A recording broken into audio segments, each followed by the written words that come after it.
a little wet. Okay, take. There you go.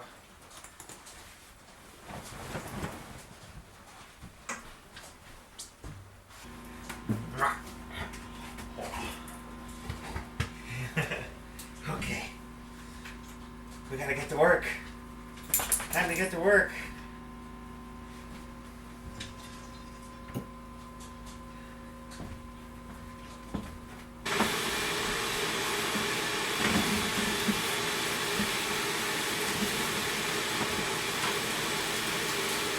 Alright, well, it's time to get working on our lumber storage, which is going to be this whole section right in here.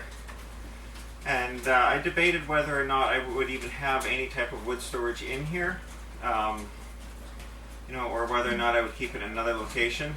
Obviously, I can't keep everything in here, but in the end I decided that for this shop to be self-contained, it does need an area to store wood.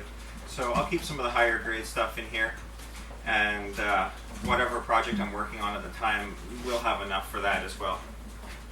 So that's going to span here about 8 feet. You'll notice it is going to run into the area where the fan is, but that's okay because I do have some shorts, and so the shorts are going to go in the bunk that'll come in this section here. It's obviously, is it perfect? No, but at the time when I was laying this out, this back storage area was going to be shorter by a couple feet than it is. But in the end, when I was doing my final layout, I decided that having only 5 feet in the back for storage just wouldn't do it. So in order to keep a full 7 feet back there as initially planned, we lost 2 feet off of here, and that's fine. So these are the original bunks that I used in my cabinet shop, and they worked out really well. In my cabinet shop I had a lot more room than I have in here. My cabinet shop was around 1,500 square feet, whereas this is around 230 square feet. So, big difference. And one thing I've been keeping in mind here is wherever I can save space, I am doing so. And the thing I don't like about these bunks is how thick this part is here. This is about 4 inches thick, and of course you have the 3.5 inches of the 2x4 standing off from the wall, so that really eats into your storage space. However, these cost nothing to build, and they're strong, they serve their purpose. So I looked at building a set of metal racks out of steel, and I did want to go that way. In the end, I still might, but for now I'm not going to. There's about $300 of steel involved, believe it or not, by the time you actually start figuring out everything that has to go in here. Like I said, these things are free. So that $300 can get put to other things, like lumber to fill the racks. So we'll start off with this, but I'm going to make a couple of amendments to it. To start off, I'm going to remove the bottom bunk. In my cabinet shop, I had an unheated cement floor around here where it's very wet. You can't have any wood sitting directly on a concrete floor. Here in this shop we have a 1-inch plywood floor on the bottom, that's the shipping container floor. Then we have a layer of 6mm poly that's acoustically sealed around the perimeter. Then we have 2-inch fir wide planking down on top of that, and all of our fir is sealed on all sides. So there is not going to be any moisture worries or concerns about what's coming up through the bottom. So we can safely remove that bottom bunk, set a bunch of our lumber directly on the ground, and that's going to free up 4 inches of space over 2 feet right off the bat. So something to keep in mind is that the thickness of this bunk takes up a lot of actual storage space, because it's not just, of course, this location, it's this cross section that is over 8 feet.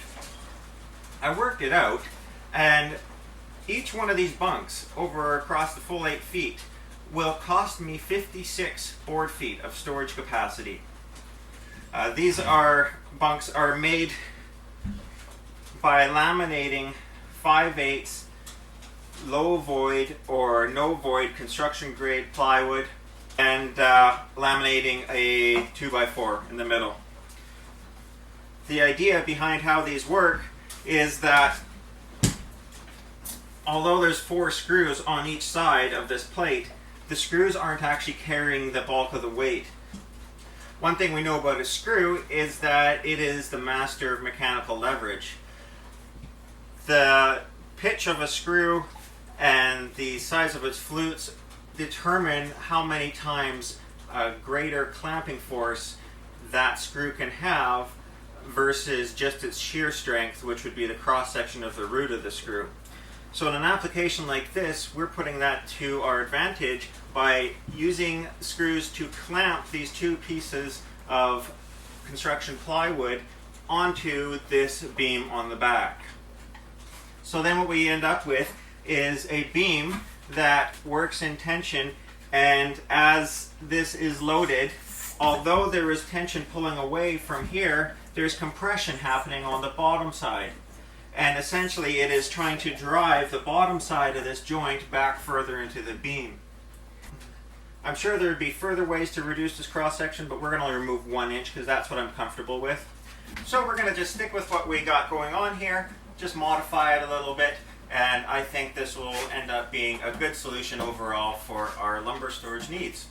And like I said, later down the road, if need be, I'll remove these, I'll put in steel racking, in which case we can probably pick up an extra 100 or so board feet of storage space that way.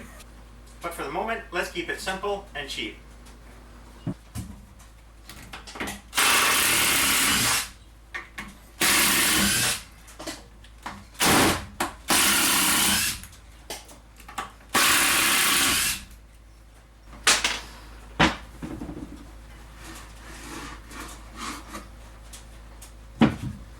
Okay, so this is our bottom bunk that we've removed.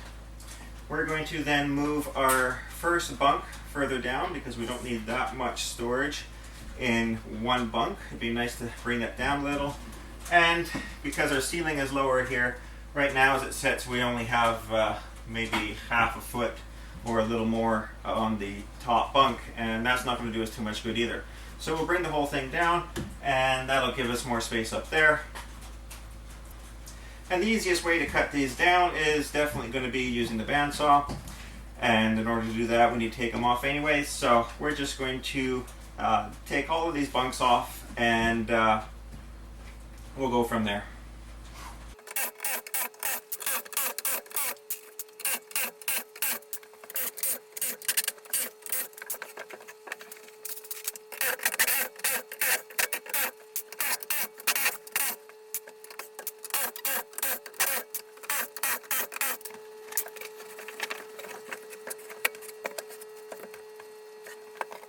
Okay, we got all the bunks off that we need, and we pulled the screws off of the one side where we're going to be trimming it down. So I got a jig set up now on the bandsaw, and we're going to run these through. We're going to start with doing all our cheek cuts first, and then we'll rip off the rest of the waste. I got my miter gauge set up. The cheek cut's going to be done at a 30-degree angle. I want to leave a little bit of extra bearing surface down in here. And I also want to try to ease up the stress point just a little bit, and I think that might just help a little bit with longevity. I've got the stop block set here, and you'll notice that I have the stop block set at a matching 30-degree angle as opposed to coming straight into the end.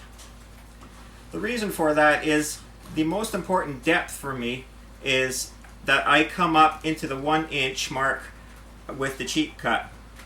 If we put the stop block right here, it would then be hitting the corner, and that would introduce a possibility for error.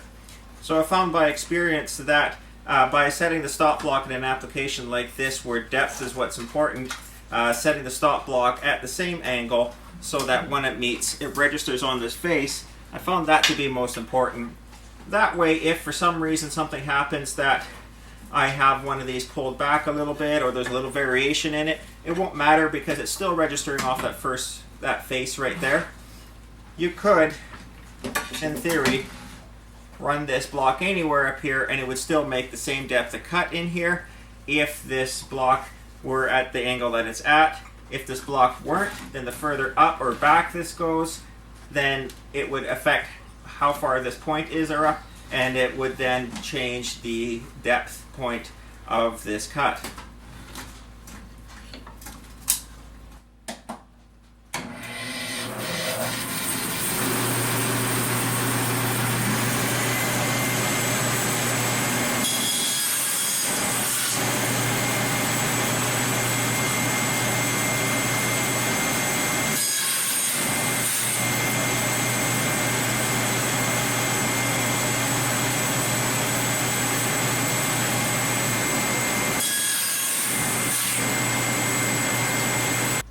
Okay, for the next part now, we need to rip off this waste.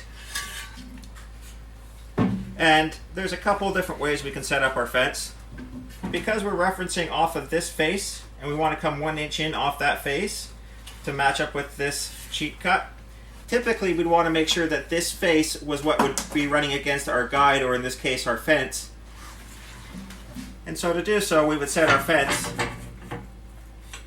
at the 1 inch mark and start ripping like that.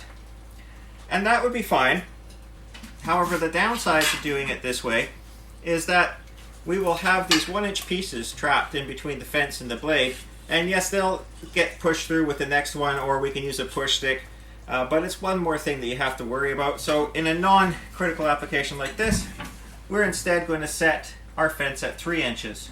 We're going to flip this over.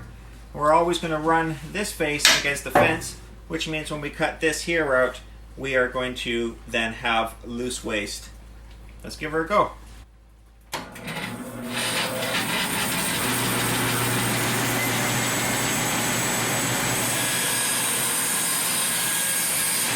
Alright, well there we go. Our cut is a little bit coarse, but that's just because we're running a 1 inch resaw. You know, it's fine for this application. It really doesn't matter what the undersides of these bunks look like, as long as they're not all torn to heck. And this is doing quite well. There's minimal tear out in terms of big gnarly stuff. It's just generally smaller tear out. So that's fine. That's not going to tear a hand apart. You know, that's relatively soft as far as wood goes. So that'll be great. We'll just drop our guidepost a bit.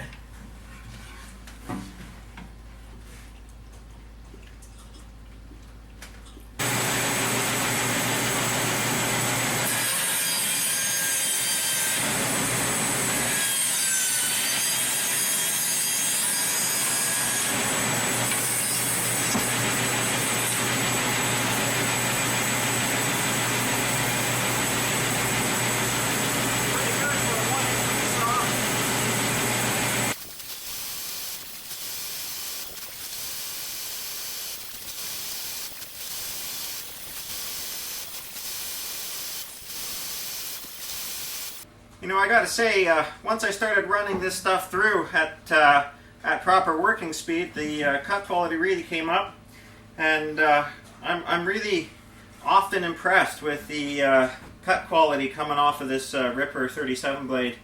I'm definitely going to get more in the future. But yeah, that's definitely nothing to sneeze at.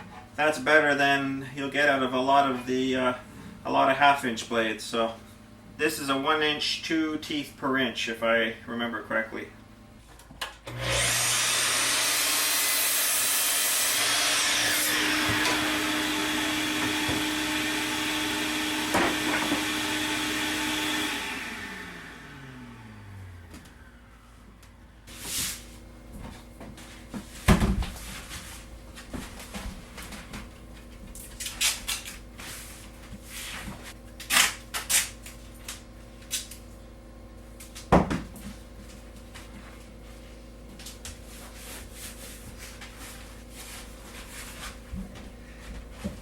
Okay.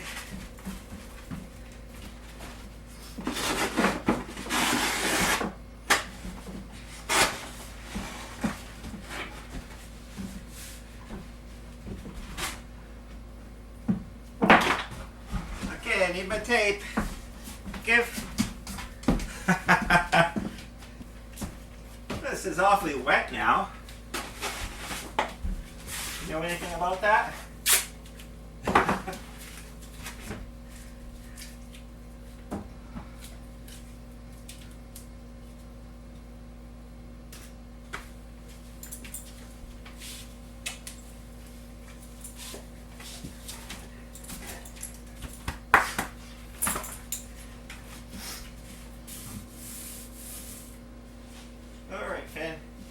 We gotta move down.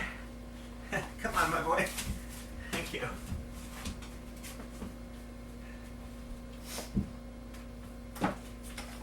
Careful. Careful. Okay. Alright. We'll lay down.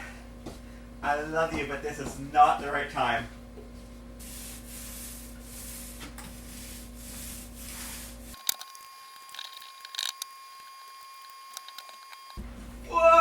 the gray puppy. Oh, look how gray you are. Just hold on. Yeah, we're gonna get the paint off you. Just wait. Stay.